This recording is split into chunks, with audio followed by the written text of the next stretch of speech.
Yes, we are live. Welcome, my dear friends. This is episode number 124 on the Zero Point Healing Show. And today we are going to talk about a very new topic that we haven't covered yet in this particular Zero Point Healing Show. And that is cognitive behavioral therapy. And we are going to learn about what that is and how that actually helps us to overcome anxiety or depression. So that's a very, very interesting topic for today. And I have an amazing guest with me who's going to talk about that. But before I move on to her, just a short intro about me. I'm Vishnupriya and I'm certified in multiple different holistic healing modalities. And it ended up that I created this platform called zeropointhealing.com, which is a web directory for all holistic healing modalities, all holistic healing practitioners, therapists, healers, facilitators, everybody working in this world of holistic healing kind of comes under this platform. So it came up as an inspiration for me as I was moving through so many different modalities, learning about these modalities and how these tools actually help us overcome a lot of different problems, issues that we might have. And it helped me personally to open up so many different possibilities. If I look back 1 to 2 years into my life, right behind, before I got started with all of these holistic healing, my life was in a very kind of bad situation. But then from there until today, it feels like I have come through 10 years, but when I look back, it has been just one and a half year actually. So that has been my experience with holistic healing, and that's how this entire platform got created as well. That's the intro. And if you are a holistic healing practitioner yourself, I invite you to zeropointhealing.com. You can register for free, you can add your profile, and if you're interested in such interview with me, you can contact me for that as well. So with that, now I'm moving on to my guest here. So welcome, Rajneesh. Thank you so much for being with me today. It's an absolute honor for me to show you in my show. So tell us a little bit about yourself, about your journey into this holistic healing, especially about how you found cognitive behavioral therapy in your life. Thank you, Vishnupriya, for welcoming me to your platform. Yeah, my name is Rajneesh. I'm a cognitive behavioural therapist, and my journey into this really was a bit that I kind of not really unpredictable, I would say, because I was actually doing a law degree, and I was planning to be a barrister at university. And it was only when I completed the degree, and in order to become a barrister in the United Kingdom where I work, you have to do a legal practice course, which I was saving up for because you have to pay money for it. And at that time, I was doing voluntary work for youth who committed crime, who were rehabilitating themselves and their mental health to not recommit. And as I was doing that, a post from a friend who said there's a role to be a therapist where they'll train you up in the National Health Service we have here in the UK. And so I did. So she goes, just go for it. And I didn't really want to go into mental health. I really liked doing it when I was doing involuntary work, but my aim was to be a barrister. And then so I just thought, okay, I'll go for it because I do like to help people. And I thought I'll kind of get the money for the legal practice course at the time for it as well, and get back on track with that. But then once I got into it, they were training me up. It was part of the National Health Service to be a low intensity, what in the UK we call low intensity CBT therapist, cognitive therapist, where you work with mild to moderate anxiety and depression patients. And I did that, and I really liked it. I really liked helping people and seeing them get better. And then from there, I just kind of, I don't know where my law degree went. It just went, and then I ended up. Then I did that for a few years. Really enjoyed it. Then I got into becoming what they call a community development worker in mental health for ethnic minorities, because in the UK a lot of ethnic minority community members, whether it's Asian, Black, Chinese, etc., they don't really engage with the health service nationally, which is the first point of call for any health condition in the UK. Much in mental health because it's a stigma and there's many other issues attached to it. So I worked as a community worker to promote mental health to the community and get them more engaged with our health service so they can get the help earlier on rather than much later when it gets worse. And the team I did that in, it was away from the team I was in before. I did that for a few years. I really enjoyed it. And then they offered me the position to actually become a high intensity cognitive behaviour therapist, where I work with more complex, more severe mental illnesses of anxiety and depression. And it was where they'll train you up, and then you become a therapist within the team, within the same team I was in. And I took the opportunity up because I really enjoyed doing that one-to-one therapy. And then since then, I kind of did that online with my community development worker role. And then once I studied and I got I completed the course, and then I officially became a full-time cognitive behaviour therapist after a bit of time within the team. And now I've been doing that for, I'd say, close to I think 6 to 7 years in a National Health Service. And I also now set up my private practice, Your Mind Therapy, because I want to go a bit more holistic into therapy with this cognitive behaviour therapy approach over time. And also I've got children, so I wanted to work from home more, and I can get my clinic at home. And so, because my work is quite far away, and so I wanted to really do that. So I've had my business up and running for about a year and a half of offering cognitive behaviour therapy for any form of anxiety and depression. And then I also do it part-time in the NHS as well, because I do love the team I'm part of, and I love being part of the health service, National Health Service as well. And so that's kind of been my journey into the role that I'm in now. That's so beautiful, and thank you so much for giving us that roundabout. And now talking about the cognitive behavioral therapy, what is that really is, and how has maybe that has helped you in your personal life as well. So tell us a little bit about that. Yeah, cognitive behavioral therapy. It's a therapy that's come from America. It's been now in existence for about, I say, about 20 years. So it's pretty new kind of therapy in that approach compared to some other very normal therapy process for mental health issues like counselling. And it's a therapy that's quite skills based. So a lot of therapies you go and look to normally when you have anxiety and depression, which are the most common forms of mental health illnesses most people have at some point, or a lot of people have. They tend to be more talking therapies where you talk. Where CBT, as much as it's about talking, it's also about teaching you your skills and techniques and how to manage the two things that affect the way we feel, which is our thoughts, our inner thoughts, and our behavior. Because a situation that may trigger the way we feel or what happens is sometimes we can't control the situation in our life. And the way we feel is something that's automatic to the way we think. So what we can work on and change or challenge is our thoughts and our behaviors. So with cognitive therapy, what we do is we very much focus on challenging your thoughts and behaviors in the here and now when you get, say, anxious or depressed. And through doing that in different techniques and approaches, you then start seeing mood improvement. So it's very much about teaching those skills, techniques, and then actually taking them away from sessions that you have with your therapist and practicing them. And they're lifelong tools that you can use whenever you need to, really, at any point, to help manage your mood state for the better. And and so that's very much what the gist of it is. When it comes to how I've used it in my personal life, I've gone through mental health illnesses myself, on a very on-off stage. I've had a bit of a turbulent life at certain times, and I've used it to my advantage, because then when I do get caught up in that anxiety state that I've had before, or depression, I use the opportunities that what I've learned from looking at my thoughts, because it all comes from your thoughts and my behaviors. And so if I know I'm avoiding situations because I'm anxious, or say if I get depressed and I feel like I don't want to do anything, then I'll think about, well, what can I use that I've done in therapy with my clients that help me.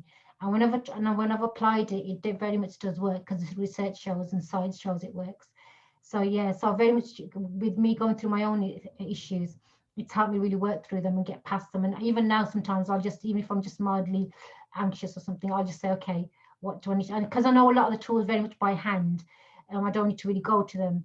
I just, it comes to me automatically a lot of the time now. So yeah, so it's very much been helpful for me at times when I've had a bit of anxiety, or had anxiety or depression, really. Because I think at some point everyone will go through this, even if it's very mild levels, at some point, because we all have situations that can trigger us. So yeah. That's interesting. So now let's say a client, whoever is watching this, would like to come and do a session with you. How does the session look like? So how long are the sessions usually, and how do you conduct? So what can a person expect to happen in a session? Yeah.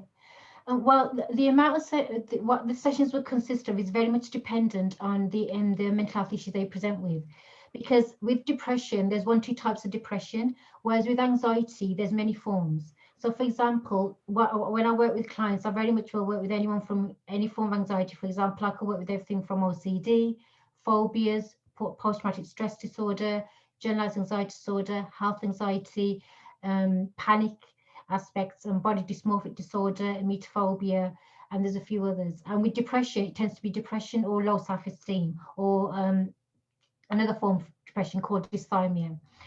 And so, and there can be other people who have other conditions like bipolar, etc., where there's a component of depression, anxiety, where they can come and work with me on. So if they're presenting, depends on what their mental health issues they're presenting with, because they, as much as the basis of the approach is CBT, working on thoughts and behaviors, the individual techniques we use will be quite different. So what I'll use with a client who has trauma will be different to what I'll use with a client who has OCD, in a sense. So when I see a client, initially what will happen is the initial sessions is I'll do what we call exploratory work. So I'll spend a couple of sessions where I'll really help them and explore their life, what they've gone through from childhood and beyond. Because what I've seen is my many years of working in mental health is majority of issues that we face now in our mental health tends to come from, not all the time, but a lot of the time tends to come from childhood issues that we've gone through or seen, and the thoughts that we've interpreted from those situations. So I do exploratory work, which can take us a couple of sessions. The more complex there is in their life experiences, the more time it takes. And we'll literally go from the childhood to the here and now, and just literally allow them to talk and talk about what they've gone through, what they think has left them thinking, behaving, their key triggers, what are the situations they find difficult, into the here and now. How does their mental health affect them in the here and now? And that also helps me clarify in my mind if they're presented with any particular type of anxiety or depression, because a lot of the time clients don't know themselves. A lot of the time they do because they've done research online, and a lot of the time they don't. The other aspect is that a lot of people, most people at least, will not present with just one issue, for example, just trauma or just OCD. They tend to present with different issues at the same time, which is quite common to happen. So then in getting all the information gathering that we do in the initial sessions, it allows me to kind of explore that with a client and say, well, you're presenting with OCD, but you've also got depression, you've also got social anxiety. So actually, what do you think is a priority to work on first? And we kind of do that through the goal setting that we do once we've done exploratory work to identify their goals. And then, and also it gives us a treatment plan to go with as well, so they know what the way they're going. So, for example, recently I had a client who's got what they call emetophobia, which is vomit phobia, along with low self-esteem and along with health anxiety. So there was a lot going on there. But when I worked it over the initial sessions, what she identified was that she wants to work on the vomit phobia first, really. So we were working on that. Once we've got that exploratory work done, which takes a couple of sessions, and then we've done the goals for therapy, then once I know that, okay, we're going to work on this issue, then we'll go into treatment. And treatment very much consists of, as I said, it's very kind of personalized towards what they're presenting with. But initially, what I tend to work on is cognitive work.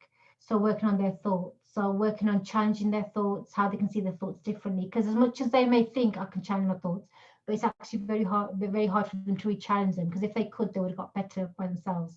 So I teach them skills, techniques that we do together in the sessions and with worksheets. And then they go away and practice them and really use those techniques to re-challenge their thoughts or do different ways of thinking and everything else. And through doing that, they start to change their thinking processes. Once we do that, then we go into behavioral work. And that's where we look at the behavioral aspect, right? Are they doing a lot of avoidances, reassurance seeking? Are they, if they're depressed, are they not doing much at all? Because that's part of depression. Are they maybe doing a lot of information seeking? So there's many different behaviors they can do. Is it about when they have fights with their partner, how they're reacting? So then we start to work on the behavior patterns and call what we call either do exposure response prevention, which is where we expose them to situations to confront their anxiety or depression, or just do behavioral experiments where we get them to test certain beliefs they've got that are negative and say, well, let's try this and see actually what happens. And sometimes do it with the clients, sometimes they'll do it themselves. And through doing that, along with other work that can be added in if needed, we then start to see a real progress towards them getting better. Really. And then once we've got that, once they've kind of got better, Then once we're near the end of therapy and they've got better, that's the aim. Then we work on a treatment plan of what they need to do to continue to make themselves feel better. Because with our health, as much as we can contain our mental health issues and bring it down, just like with any physical health condition, we can't predict if it will come back. We just, especially mental health, because a lot of it's triggered by stress, and we all go through stress at times in our life. Then it's more about understanding that, okay, I've managed it, I've contained it, it's not bothering me as much now. But just in case it comes back, this is what I know I need to do. This is what works for me with what I've learned in therapy. So they go away with like a safety kind of plan, or a plan to work on the mental health just in case it gets worse again, or just to continue to work on it if they need to, in a sense. And then with that, then that completes the process of therapy, really. That's nice. So on an average, how many sessions do you think usually goes for, clients? I know it's gonna be dependent, but Yeah. yeah, but what have you been seeing as maybe average number of sessions that it kind of needs for a person? Yeah, the average number of sessions is roughly, I mean, the guidelines suggest as well that we go by for each disorder that I work with, but roughly it would be around about, say, 15 to 20 sessions, roughly, in a sense. Now, obviously, like I said, I have got some clients ever since I've started my private practice where I've had some clients I've been seeing for over a year and a half because they're very complex in their conditions and got a lot they've had gone on for them, abuse, various difficult situations in life. And some clients are finished within 8 sessions, and it's like they've got one issue, and then we work on that, really get the work going, and then they're better. But the average is around 15 to 20 sessions, really, that I see people in. That's nice. Would you like to kind of share with us maybe a client story where we can kind of get more uh, what is actually something that people can expect as a result of the whole therapy that we are doing? Yeah, I think a client story that I can think of is, for example, I've had a client who, which I think maybe in COVID times that we're living in can be something of an issue for a lot of people, is say health anxiety, where people are very anxious about their health, and they think a symptom they've got in their body is a serious health condition like cancer or something in dementia or something really bad, when actually it's not. It's just that they're interpreting it in a negative way. So, for example, I've got a client who's got very, very high levels of health anxiety, to a level where they literally, when they get any symptom in their body, they're going to the doctor's loads. If they don't believe the doctor or the doctor's saying, so then they'll ask for consultation appointments, even though the doctor said everything's fine. It's just your anxiety, because anxiety has many physical symptoms attached to it as well in the body, and they don't believe it, so they'll go for consultations, they'll go for private bookings with consultants, and they're paying money for that when they don't need to. They'll end up going on Google a lot, looking at all the information. That scares them more because it says they've got some serious when they haven't. They'll end up asking their partner to check their symptoms for them. If they've got any health condition, for example, this client that I see has got palpitations, and whenever they get palpitations, they think they're having a heart attack. So then they'll start to literally not do anything for a couple of hours. They'll be so caught up in thinking, I need to calm myself down. They won't be able to, for a couple of hours, they're just not being able to do anything. They're caught up in the high level of anxiety they've got. They won't do anything with their family because they're feeling very depressed, thinking they're going to die. So there's a lot going on there. So with that client initially, because they'd been to therapy before and it kind of worked kind of now, there was a lot of me having to work with them to really work on them to get to challenge their negative thoughts. So whenever they got any physical symptom, it was challenge your thoughts. Where's the evidence that it's something serious? Where's the evidence that you're going to die? Where's the evidence this and that? So we did a lot of cognitive thought challenging, or what we call cognitive restructuring. And that took a bit of time because they didn't believe what they was writing, but then as we got to do it, they started to believe it. Then once we'd done that, a lot of the work that I did with them was to get them to stop doing a lot of their behavior patterns. So for example, whenever they got any symptom, rather than them go on Google, it would be about saying, okay, let's not go on Google, let's just see what this happened to the symptom. Let's see, is it something else? Is it just that maybe you've done a bit of extra work and then your body's tired and it's got pain, rather than thinking it's bone cancer, in a sense. And so I started to get them to drop some of the behaviors they were doing, in a sense. And it took time. They were a bit anxious about doing it because they're like, that's the thing that makes them feel like they're reassuring themselves, in a sense. But they did it, and they slowly kind of worked through that. Another thing I did with them was what we do with therapy clients, which again, this is where we do it with the clients so we can make them feel better, help them feel better, is because they're worried about heart condition, that whenever they get palpitations, that they think they're going to die, have cardiac arrest, even though their heart's been checked and it's all fine, it's just anxiety. So what I did with them in the session was I said, okay, let's start running. So literally we do this with clients because we want to make them feel like we're involved with them. And I actually ran with him and I told him just run on the spot, and get your heart racing. And we get that going. And what that teaches them is they think whenever they have a heart racing, it means they're going to die. And actually by doing that, well, I got them to really race. And I was racing with this client and I was literally going at it as well because we do it with the clients. And I was getting them to see that actually when their heart starts to race, have they died? Have they had a cardiac arrest in front of me right now? And we did that quite a few times. And he says, actually, no, I'm still here. And that made him see that actually it was just his thoughts. Actually, he hasn't died. He's not had a cardiac arrest. And actually, it's normal for the heart to sometimes palpitate a bit more or, be that nature. And that only I did with them much later because it takes time to trust the therapist to do that with you. Because they're thinking, well, if I do it initially in the sessions, they think, oh, I don't trust this person. How can I trust that maybe I will die? So I did that much later in therapy when I had Granger's trust and he saw the other work we had done was working. Obviously, he does ups and downs. That was normal. That person did have little ups and downs. It happens, but they're much more better. And through doing that, then what we got to do is work on his family life. So I got him to get back engaged with his family because he was not doing as many things with his family because he was anxious about going outside. That what about if my heart starts going or something else happens? So I got him to start to get back into his life. And through doing that, it took time. For that client, it took quite a bit of time because he's got very high health anxiety.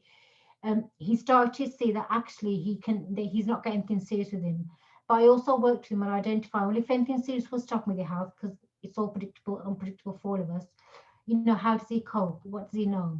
So we worked on that as well because we need to be realistic. We're not here with CBT, it's not about trying to make the person think, oh, I'll never get this issue or everything will be perfect. It's about bringing it back to rational thinking. What is a more rational way of thinking? And through doing that, he's now much better. He's living life with his family much better.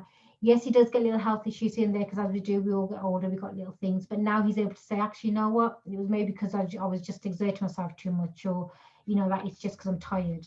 And he's not getting into the states of anxiety that he used to before. So he's been a client that's done really well and really worked hard on his mental health. And now he's very much kind of getting a life quality back that he didn't have before because it was all engulfed in this anxiety. It's an amazing story there. And would you love to kind of also give us the screen share that you wanted to do so that you can Yeah, explain more on that? yeah, yeah. So I'll just screen share this worksheet with you. So it's something I do with all my clients. It's a key part of cognitive behavioral therapy. It's basically, as you can see, it's called 5 areas, or what we call in therapy. Another way of putting it is a vicious circle. So basically, this is what we initially do with the clients in initial parts of therapy to help them understand why their anxiety is just not going away or their depression isn't going away. So we can do this with all the disorders, or you can just do it generally in any situation, really.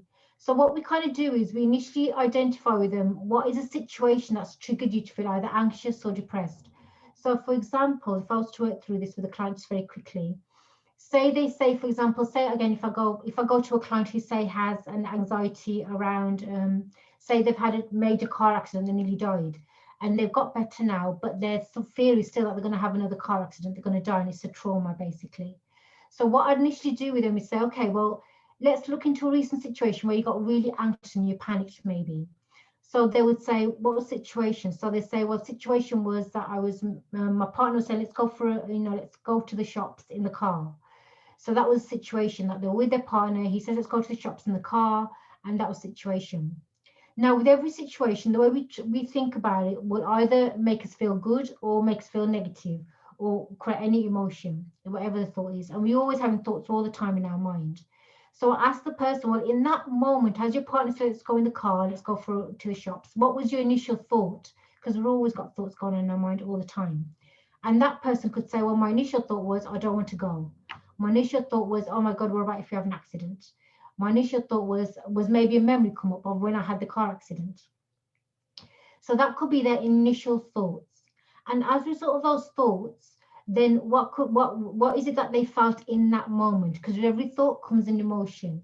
And they could say, well, the emotion I felt was panic all of a sudden. I started to get anxious all of a sudden, in a sense. And how, and how would they rate it? They could say, well, 0 to 100, it was like 80%. It was really high in that moment of my anxiety or panic. So as a result, with every emotion, if it's quite high, it tends to have physical symptoms in the body getting triggered. So I'll say to someone, what did you physically feel in your body? They may say, well, actually, due to the anxiety and panic, and because I was thinking we might have an accident or he's going to drive the car and something bad might happen, I started to notice I was palpitating, or I was getting out of breath all of a sudden, or I was shaking, or I was hot. Common symptoms of anxiety. And as a result, then, what did they do at that time when they felt anxious and depressed? Because with every emotion comes a behavior. We're all very behavioral as humans, we do. So, what did they do or not do in that moment due to the way they were feeling and thinking? And that person could say, well, as a result, I just thought the way to cope with this, because I don't want to cope, it's horrible I'm feeling, and I'm worried when I've car accident, is I just said to him, you know what, you go, I'm not going to go. I stayed at home.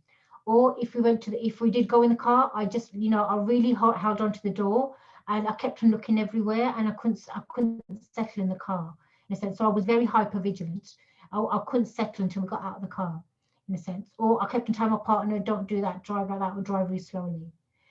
So that behavior, then what that does is that behavior then reinforces this thinking they've got at the top here, which is that they're thinking they're going to have a car accident. So they're doing all these behaviors because they're thinking they're going to have a car accident. And as a result, because it's reinforcing this negative thought, their anxiety will increase. And because the anxiety increases, they don't want to feel anxious. So they'll do these behaviors, which aren't really helpful because they're just reinforcing that they think something bad's going to happen when it's not.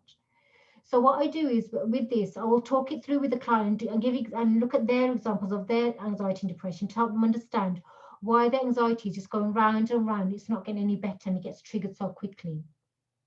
Because once the mind gets that in the mind, it then gets triggered very quickly and it starts to broaden out to other triggers. So we call this a vicious circle, and literally it can go in any way, really. It doesn't have to be this kind of way initially a person may say, well, I felt this way first, anxious, then I noticed I was behaving this way, then I thought this way. So there's no real technique to it, that we have to do it this way. We can do whichever way works for the client, but that's how the way initially when you have anxiety and depression, it ends up functioning.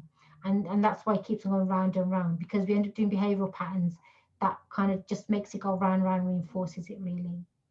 So this is kind of one of the many worksheets that we do with clients. Thank you so much for sharing that. It kind of brings more understanding of how the entire thing works. It's so nice to see how those four elements kind of, is kind of dependent on each other and it affects each other as well.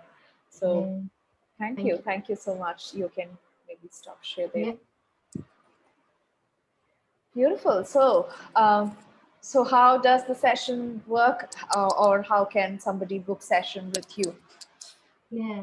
So basically, they can do it through many forms. So, because I work with any form of anxiety and depression, I also work with cultural issues that create anxiety, depression, relationship issues that create anxiety, depression, health issues, long-term health issues that make them depressed or anxious or make them not take care of their health as well. So, if they wish to be in touch with me for any of these issues, then they can contact me via my website, yourmindtherapy.co.uk, where they can contact me and leave a message for me via email, and I will contact them in whichever way they prefer.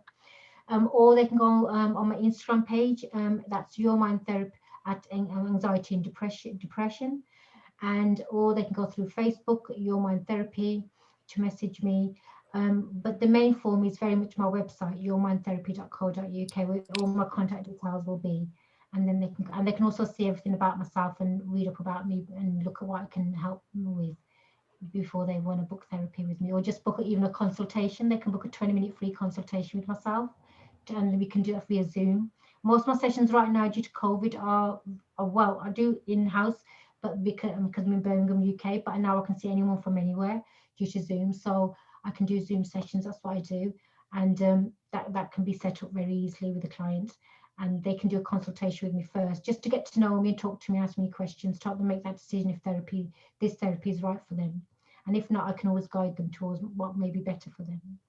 Sure, that sounds amazing. So, my dear, beautiful viewers, I hope you got a good sense of what behavioral therapy, cognitive behavioral therapy is all about. And if you'd like to book a session with Rajneesh, the link is actually posted right below this video. If you're watching this on YouTube or on Facebook, You can just click the link and then that will show you her profile with her website that will take you there.